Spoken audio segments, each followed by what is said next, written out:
सभी को नमस्कार। अभ्युदय लाइब्रेरी के वाचनालय के वाचन प्रांगण में हम सब उपस्थित हमारे बीच में आदरणीय सत्कार योग उपस्थित मुख्य अतिथि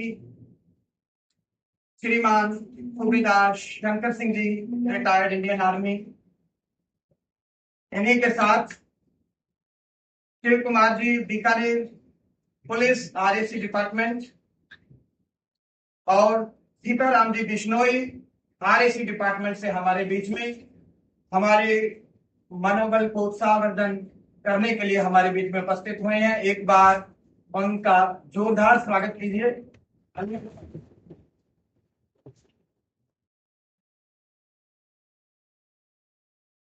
अभ्युदय लाइब्रेरी के संचालक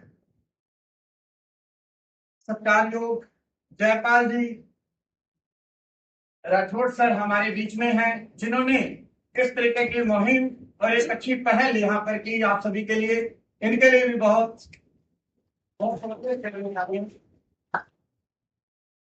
हमारे बीच में सभी प्रतियोगी परीक्षाओं के प्रतिभागी परीक्षार्थी भी उपस्थित हैं। आप सभी के लिए एक बार जोरदार तालियां।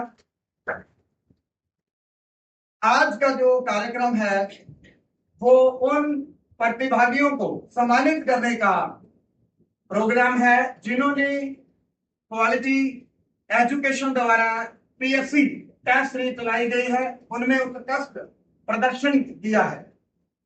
टॉप 10 में, जैसे कि सर ने बताया, 4 प्रतिभागी हमारे इसी लाइब्रेरी से हैं। उन सबके लिए एक बार जोरदार तालियां। सर्वप्रथम, जैसा कि कहते हैं भारतीय परंपराओं के अकॉर्डिंग, सरस्वती वंदना से हम लोग कार्यक्रम की शुरुआत करेंगे। इतनी शक्ति हमें देना दाता, एक बार प्रार्थना स्टार्ट करें और सभी से अनुरोध है कि आप लोग अपने स्थान पर खड़े हो जाएं, स्टैंड हो जाएं। आइए हम सब मिलकर के मां सरस्वती से प्रार्थना करें और उनसे आशीर्वाद प्राप्त करें।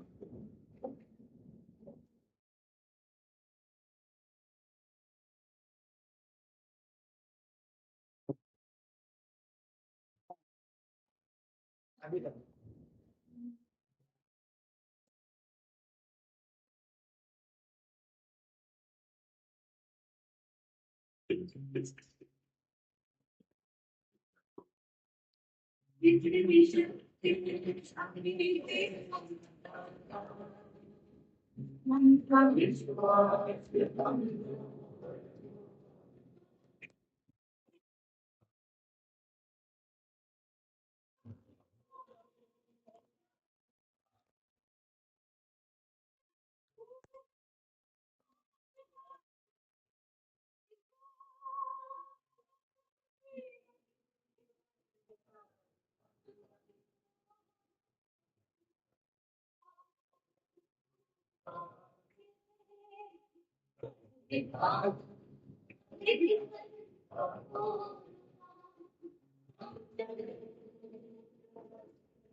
दम मिटे उजियारा छाए, ज्ञान की लो हर मन में दिखाए। आज सरस्वती की हम सभी पे कृपा बख्शिश बनी रहे। और इसी के साथ स्वागत उद्बोधन के लिए मैं सत्कार योग श्रीमान जयपाल जी सर को मंच पर आमंत्रित करता हूं कि आप आए और हमारे मुख्य अतिथियों का एक बार स्वागत। धन्यवाद आप सभी को। और कुछ साथी अपने बाहर से भी पहुंचे अपने साथ में, और उनका भी मैं बहुत बहुत स्वागत और अभिनंदन करता हूं कि इस भागदौड़ भरी जिंदगी में आपने समय निकालकर 2 मिनट यहाँ बच्चों को आशीर्वाद देने पहुंचे हैं, जिनमें सुबेदार शंकर सिंह जी अपने मुख्य अतिथि, और जो मेरे साथी हैं पुलिस विभाग में सीताराम जी बिश्नोई और शिव कुमार बिश्नोई, और इसके साथ में अपने एक MBBS कर रहे हैं मेघ सिंह जी, वो भी समय निकाल कर अपने बीच पहुंचे हैं। तो वो भी आपके बीच से निकले, अपने RK कॉलेज से, यहाँ से इन्होंने स्कूलिंग की थी। फर्स्ट अटेम्प्ट में इन्होंने, आज नीट कितनी टाइट एग्जाम है, इसमें इन्होंने शानदार नंबर ला करके मतलब अपने सरदार मेडिकल कॉलेज में ये यहाँ पर पदस्थापित है। तो ये भी समय निकाल कर अपने बीच पहुंचे हैं। तो मैं कार्यक्रम को संक्षेप में रखूंगा थोड़ा, और जो नेक्स्ट प्रतिभागी हैं तो आप बोले जी। हमारे बीच उपस्थित चीफ गेस्ट सूबेदार श्रीमान जी Shankar Singh ji, retired Indian army, आपको आमंत्रित करता हूं, कृपया आप आए और बच्चों को प्रेरणादायी मैसेज दें। नमस्कार। अभ्युदय लाइब्रेरी में पधारे अतिथिगण एवं प्रिय विद्यार्थियों, आज बहुत ही खुशी का दिन है, क्योंकि हमारे क्वालिटी एजुकेशन का जो टॉप 10 में से 4 स्टूडेंट हमारे अभ्युदय लाइब्रेरी यहीं से, तो इनके लिए एक बार सब मिलकर ताली बजाइए। सफलता अंत नहीं होती, असफलता घातक नहीं होती। सफलता अंत नहीं होती, असफलता घातक नहीं होती। सफलता मिले या असफलता, जीवन में आगे बढ़ते रहने की हिम्मत ही मायने रखती है। सबको जय हिंद। ये मामा जी हैं मेरे, और भारतीय सेना से सेवानिवृत्त हैं। ये उस समय भारतीय सेना में गए थे जब अपने गांवों के अंदर मतलब किसी तरह का गाइडेंस कुछ नहीं था, 10वीं पास थे मतलब, और उस समय अपने दौड़ मुख्य हुआ करती थी। और मतलब परिवार की स्थिति ऐसी नहीं थी कि बाहर जाके शहरों में एजुकेशन बैकग्राउंड में इतने रहे नहीं, 10वीं पास थे। टारगेट था कि कभी कैसे जैसे करके सरकारी नौकरी लगे ना, तब भी अपना जीवन यापन अच्छे से हो। तो उस समय सब दौड़ थी 1600 मीटर की, वो पार करना एक टारगेट। आज अपने लिए कंपटीशन टारगेट है कि आज अपन किताबें पढ़ते हैं तो अपने लिए बोलना शब्द अपने पास है। तो ये 10वीं पास थे, उस समय दौड़ टारगेट मिल गया, तो फिर कैसे करके अपना दौड़ पास कर ली तो अपन चयन अपना कंफर्म है। और इन्होंने गाँव में कोई कोच नहीं था, सब चाहते थे। और मुझे बताते हुए बहुत खुशी हो रही है कि झुंझुनू जो कुड़ेला ग्राउंड है, वहां दौड़ जबरदस्ती होती है, वहां दौड़ निकालना है। 200 में से 10 बच्चे रखते हैं, उनमें मामा जी मतलब फर्स्ट रैंक थे, मतलब एक्सीलेंट लगाए थे उन्होंने। सेना में रहते हुए भी उन्होंने बहुत ही अनुशासन के साथ रहते हैं, तभी अपने प्रमोशन मिलते हैं। और लास्ट में इन्होंने सूबेदार से भारतीय सेना से भी सेवानिवृत्त हुए, और अभी अपने शिक्षा से जुड़े हैं। इनकी भी एक लाइब्रेरी है आर्मी गेट के पास, ये उसका संचालन कर रहे हैं। और मतलब अच्छी उपलब्धि मैं मानता हूँ कि भी गाँव बैकग्राउंड से रहते थे, तो हमारे लिए मतलब एक बड़ा मोटिवेशन यही थे। तो मैंने इनको मुख्य अतिथि के तौर पर बताया। आगे कार्यक्रम कि जिन प्रतिभागी परीक्षार्थियों ने क्वालिटी एजुकेशन द्वारा चलाई गई टेस्ट सीरीज के अंदर टॉप 10 में अपना स्थान जो हासिल किया, और उनके सम्मान के लिए हम लोग आगे उनको बुलाना चाहेंगे। हमारे जो प्रतिभाशाली परीक्षार्थी हैं, जिनमें टॉप 10 में सेकंड रैंक जो आई है, वो बहन राजकुमारी जी है, जो कि आज यहां उपस्थित नहीं है, जयपुर में है। एक बार उनके लिए जोरदार तालियां। पोजीशन 4th पे भाई सुंदरलाल जी बिश्नोई, जो कि सब इंस्पेक्टर की तैयारी कर रहे हैं, इनकी 4th पोजीशन है। इनके लिए एक बार जोरदार तालियां। मैं मंच पर बुलाना चाहूंगा कि सुंदरलाल जी कृपया मंच पर पधारें। आपका बहुत बहुत स्वागत और मैनी कांग्रेचुलेशन सर आपको। लो सर, आप प्रोत्साहन राशि के लिए मैं अतिथि, हाँ थोड़े ध्यान से,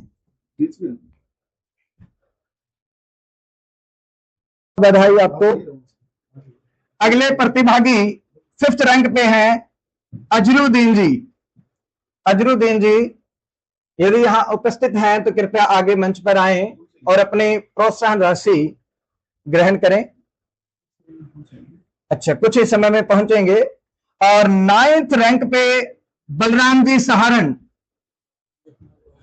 सर आपको बहुत बहुत बधाई।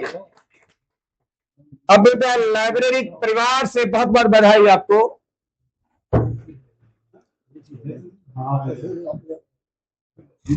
हाँ जी,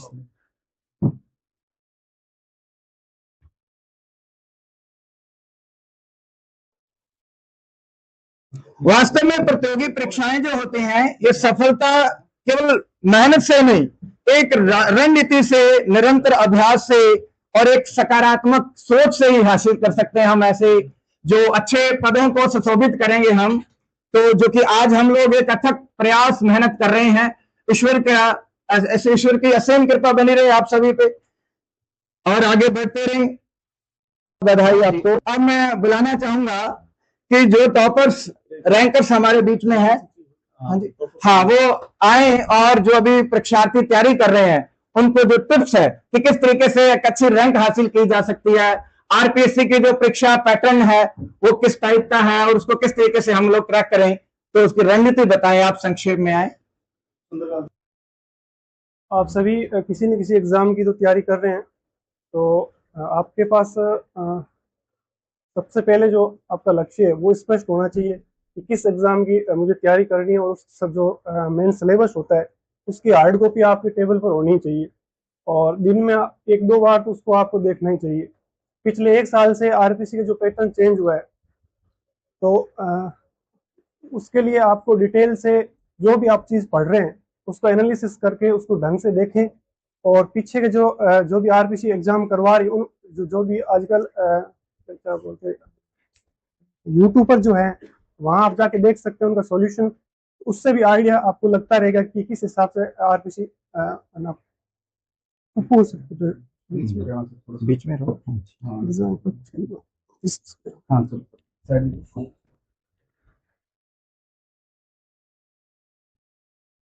दूसरा सबसे जरूरी है कंसिस्टेंसी, कि आप कोई भी एग्जाम की तैयारी कर रहे हैं ना, तो लगातार रोज आप 8-9 घंटे आप देते रहेंगे, और उस स्थिति में आपको लगे कि कभी कि नहीं हो पा रहा है या कभी कोई भी सिचुएशन है, 2-3 अच्छे फ्रेंड रखिए जो आपसे आगे हो, किसी भी वो पोस्ट पर हो सकते हैं, फर्स्ट ग्रेड या और भी कोई जो पोस्ट है जो आपसे आगे हो, तो उनसे आप बात कर सकते हैं, तो आपको एक मोटिवेट के रूप में आपको बताते रहेंगे। जो जर्नी मैंने पास किया है वही मैं आपको इतना बताया है, और इससे आगे आप सबको पता ही है कि क्या करना। बहुत बहुत धन्यवाद आपको। बहुत ही गाठर में स्वेटर बनने जैसे 2-3 टिप्स की है। एक तो अच्छे मेंटर का होना बताया इन्होंने। अच्छा मेंटर वो हमारे से आगे होना चाहिए, जो हमें अच्छी मेंटरिंग कर सके, हमारी एक उनके साथ अच्छी बॉन्डिंग बनी रहे, ताकि जब भी हम मुश्किल में होते हैं तो वहां से कोई ना कोई गाइडेंस हम लोग दे, मार्गदर्शन हम दे। एक इन्होंने बताया कि रिवाइज करना और परीक्षा पैटर्न के अकॉर्डिंग पढ़ना बहुत जरूरी है, ये समय की आवश्यकता है। बदलता जो परीक्षा पैटर्न है, इतना ज्यादा स्ट्रिक्ट और इतना टफेस्ट एग्जाम बनाया जाता है, कंपटीशन अपने आप ही हार्ड होता जा रहा है, तो इस ऐसे कारण से हम लोग किस तरीके से उसको क्रैक करें, इसके लिए हमें बार बार रिवाइज करना। कोई अच्छा, जैसे सर बता रहे थे कि बहुत अच्छा स्टडी मटेरियल, हम लोग स्मार्ट स्टडी कह सकते हैं इसे, एक स्पेसिफिक होना चाहिए, अचीवेबल होना चाहिए, रिलेवेंट होना चाहिए, टाइम बाउंड होना चाहिए, जिसको हम लोग लिमिटेड टाइम बाउंड के अंदर कंप्लीट कर सकें। एक अपन कई सारी बुक्स पढ़ रहे हैं, एक हम 2 बुक्स बहुत बढ़िया वाली उसको 10 बार पढ़ते हैं, मेरे ख्याल से उससे हम लोग अच्छे नतीजे हासिल कर सकते हैं। तो अगले हमारे यहाँ पर प्रतिभागी जो 9वीं रैंक जिन्होंने हासिल की है, बलराम जी सहारे, उनको आमंत्रित करूंगा कि सर आप भी आए और आप भी रणनीति बताएं कि किस तरीके से एक अच्छी स्टडी की जा सकती है। नमस्कार सभी को। देखो, अभी तो आरपीएससी का फर्स्ट ग्रेड का एग्जाम है और अधीनस्थ बोर्ड के पास है जो एलडीसी का है। जो आरपीएससी की कर रहे हैं उनको अलग मैटर पढ़ना पड़ता है, और एलडीसी की कर रहे हैं उनको अलग मैटर है। अधीनस्थ बोर्ड में ये है कि 6ठी से और 12वीं तक बुक्स है नहीं, वो काफी है जीके में, उससे ज्यादा पढ़ने जरूरी नहीं है। हिंदी ग्रंथ तक आदि पढ़ने जरूरी नहीं है उसमें तो, लेकिन ये है कि वो 9वीं से 10वीं से बुक से ही पर्सन हार्ड बना देता है थोड़े मैटर में भी। और आरपीएससी में जैसे आर्थिक समीक्षा आती है और अधीनस्थ बोर्ड के पेपरों में लगभग में नहीं आती है, उसमें है तो उसमें ओरिजिनल चीज पढ़े, मार्केट में बुक आती है वो ना पढ़े आर्थिक समीक्षा की, आरपीएससी करे वो। और जिसके आरपीएस ऐसा तय नहीं कि इसके 10 पर्सन आएंगे, इसके 10 पर्सन आएंगे, अमूमन नहीं है फर्स्ट ग्रेड के अलावा। तो वो जीके में समय समय की घटना पर ज्यादा फोकस दे। राजस्थान कल्चर और ज्योग्राफी पर ज्यादा ध्यान दे, हिस्ट्री पर ना दे। और पॉलिटी है तो पॉलिटी आराम से करें। बुक एक एक रखें सभी की। राजस्थान की एक, इतिहास की है तो इतिहास की, ज्योग्राफी अलग से, और भारत की विश्व की अलग अलग से। विश्व की ज्योग्राफी के लिए, भारत की ज्योग्राफी के लिए बुक्स की जरूरत तो नहीं, नोट्स काफी हुए किसी भी सर का।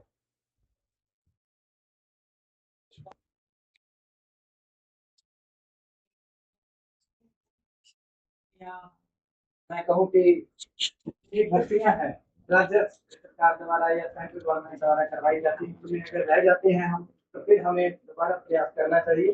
तो उसको लेकर के है कि हम सब एक राहगीर हैं, हम सब एक राहगीर हैं। तो राहगीर तू रुक मत चलता चल, राहगीर तू रुक मत चलता चल, मुश्किलें देख तुझे डरना नहीं, अति दूर मंजिल देख पीछे मुड़ना नहीं। जैसे सूरज चंद्रमा और सितारे हमेशा चमकते रहते हैं, जैसे ऋतु हवा और पानी हमेशा गतिमान रहते हैं, मानता हूं तेरी मंजिल बहुत लंबी है, तेरे इस रास्ते में जोखिमों की कतार बहुत लंबी है। ये सब देख तेरे मन का घोड़ा कई बार रुका होगा, देख अपने माता पिता की ओर फिर से आगे बढ़ा होगा। तेरी मंजिल ये रास्ते जिद्दी हैं पर तू घबराना मत, तेरी मंजिल ये रास्ते बहुत जिद्दी हैं पर तू घबराना मत। आज दुख कल सुख परसों बेहद खुशी, तेरे इरादों को कायम रख। जो अपने सफर को निरंतर जारी रखते हैं वही राहगीर सफल यात्रा कर मंजिल हासिल करते हैं। तो उठ फिर चल, अपना जुनून जिंदा रख, हौसलों के कर्कश में कोशिश का तीर जिंदा रख। हार का सामना कर जिंदगी में मगर फिर से जीतने की उम्मीद जिंदा रख। हार का सामना कर जिंदगी में मगर फिर से जीतने की उम्मीद जिंदा रख। बहुत बहुत धन्यवाद। तो हमें आगे से अच्छे से प्रयास करना है ताकि आप भी टॉप 10 में फर्स्ट रैंक में आए।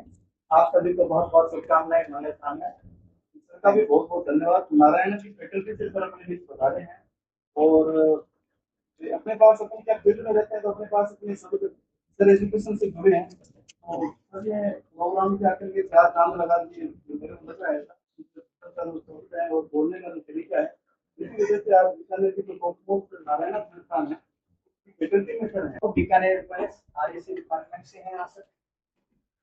उम्मीद करता हूं कि आपका जो संबोधन है सभी के लिए उत्साहवर्धन युक्त होगा। राम राम। क्या पढ़ना है, कैसे पढ़ना है, ये सब आप अच्छे से जानते हो, क्योंकि आप लगभग 6 महीने 1 साल 1.5 साल से लाइब्रेरी में हो। लेकिन मैं ये कह रहा हूँ, पढ़ाई से जी कुछ भी नहीं है। ऐसी लगी हुई है, पंखे चल रहे हैं, कोई हार्ड तोड़ मेहनत नहीं है। ये नजरिया बाहर के लोगों का, लेकिन अपने को पता है कितना हार्ड है, समझ रहे हो। तो जयपाल जी आपके बहुत ही अच्छे मेंटोर हैं। जो भी कुछ हो, इनसे शिकायत करनी हो, इनसे कोई राय लेनी हो, बेझिझक ले सकते हो। हालांकि ये मेरे मंच पे आने पहली बार आया हूँ मैं ये मंच पे, वो भी इनके कहने पे, तो थोड़ा सा हेजिटेशन हो रहा है। लेकिन किसी भी काम करने से डरो मत, मस्त रहो, बिंदास रहो और पढ़ो। मेरा तो यही कहना है भाइयों, अगर सक्सेस हो गए तो सब कहेंगे इतने साल से पढ़ रहा था, नहीं हुए तो कहेंगे मस्ती करने जाता था। अब डिसाइड आपको करना है कि आपको क्या समझना है, ठीक है। तो फिर मैं वही कह रहा हूँ, पढ़ो और अपने जीवन की दिशा बदल लो। और जो भी सुंदरलाल आए थे, ये मेरे भतीजे हैं रियल, लेकिन हम पहली बार मिले हैं। तो इतने भी बिजी मत हो कि पहली बार मिलो पहचान नहीं पाओ एक दूसरे को, ठीक है। बहुत बहुत धन्यवाद सर। सभी का बहुत बहुत धन्यवाद। और विशेष रूप से पहले जो विद्यार्थियों ने हमने समय दिया है, और उम्मीद ये थी कि सब सबसे अच्छा, लेकिन थोड़ा कार्यक्रम लंबा हो गया। और अभी आपका पेपर जो है वो क्या है, पेपर आपके पास जो है, और इसी के साथ में कार्यक्रम की समाप्ति हर बार की तरह भारत माता के जयघोष के साथ करते हैं और आप सभी का भारत माता की जय, भारत माता की जय। आप सभी का बहुत बहुत धन्यवाद।